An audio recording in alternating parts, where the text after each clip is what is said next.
അവരുടെ ഭാഗത്തുനിന്നുള്ളത് ആരാണെന്ന് കണ്ടോ? അവരുടെ ഭാഗത്തുനിന്നുള്ളത് ചോദ്യകർത്താക്കൾ, ഖണ്ഡനം നടത്താൻ വേണ്ടി വരുന്നവർ. സംവാദകരില്ല. എന്നിട്ട് പറയും സംവാദത്തിന് റെഡിയാണെന്നുള്ളത്. 1-to-1 സംവാദത്തിന് വരാൻ നിങ്ങൾക്ക് ആർജവമുണ്ടോ, ധൈര്യമുണ്ടോ എന്ന് പൊതുജനത്തിന്റെ മുമ്പാകെ വെല്ലുവിളിച്ച ടീമുകളാണ്. ഇപ്പൊ ഒറ്റയ്ക്കൊറ്റയ്ക്ക് സംവാദത്തിന് വരാനുള്ള ധൈര്യമില്ലെന്നുള്ളത് പോട്ടെ, നമുക്കത് മനസ്സിലായി. ഒറ്റയ്ക്കൊറ്റയ്ക്ക് വരാനുള്ള ധൈര്യമില്ല. ആളെ കൂട്ടിയിട്ടെങ്കിലും വരുമ്പോൾ സംവാദകരായിട്ട് വരണ്ടേ? അതിന് പോലും സംവാദകരായി വരാനുള്ള ധൈര്യമില്ല. ചോദ്യകർത്താക്കളായിട്ട് വരാന്ന്, ചോദ്യം ചോദിക്കാൻ വേണ്ടി വരാന്ന്. അപ്പൊ ഇതാണ് പ്രശ്നം. ഇവരുടെയൊക്കെ പ്രശ്നം ഇതാണ്. ഇവർക്ക് ഒറ്റയ്ക്കൊറ്റയ്ക്ക് സംവാദത്തിന് വരാനുള്ള ശേഷിയോ ശേമുഷിയോ ഇല്ല. അതിനുള്ള തൻ്റെ ഇടമോ ത്രാണിയോ ഇല്ല. അതിനുള്ള ബൈബിൾ പരിജ്ഞാനമോ വിവരമോ ഇല്ല. അതിനുള്ള ആർജവമേ ഇല്ല. അതില്ല. അതുകൊണ്ടാണ് ആളെ കൂട്ടിയിട്ട് വരുന്നത്. ആളെ കൂട്ടിയിട്ട് വന്നാലും സംവാദകരായി വരാനുള്ള ധൈര്യവുമില്ല. ചോദ്യകർത്താക്കളായിട്ട് വരാം, ചോദ്യം ചോദിക്കാനാണ് ആൾക്കാരെ കൂട്ടിക്കൊണ്ടുവരുന്നത്.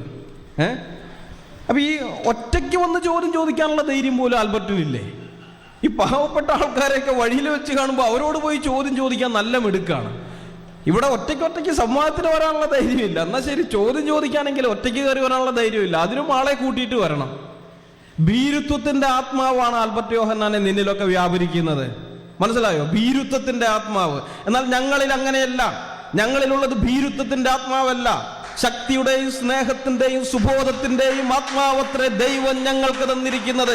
അതുകൊണ്ടാണ് ഞങ്ങൾ ധൈര്യപൂർവ്വം എവിടെയും ചെന്ന് സുവിശേഷം അറിയിക്കുന്നത്.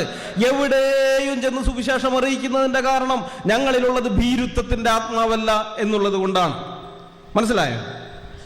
അപ്പൊ ആൽബർട്ട് യോഹന്നാനോട് എനിക്ക് പറയാനുള്ളത്, ഞങ്ങളുടെ നാട്ടിലെ കാരണന്മാര് പറയുന്ന ഒരു പഴഞ്ചൊല്ലുണ്ട്, വയ്യാത്ത പട്ടി കയ്യാലെ കയറാൻ പോകരുത്.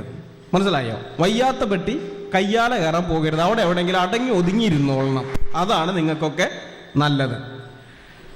ഇനി ഇവര് പറയുന്ന സംവാദ നടപടികൾ അത് നോക്ക്. അടുത്തത് സംവാദ നടപടികൾ എങ്ങനെയാണ്?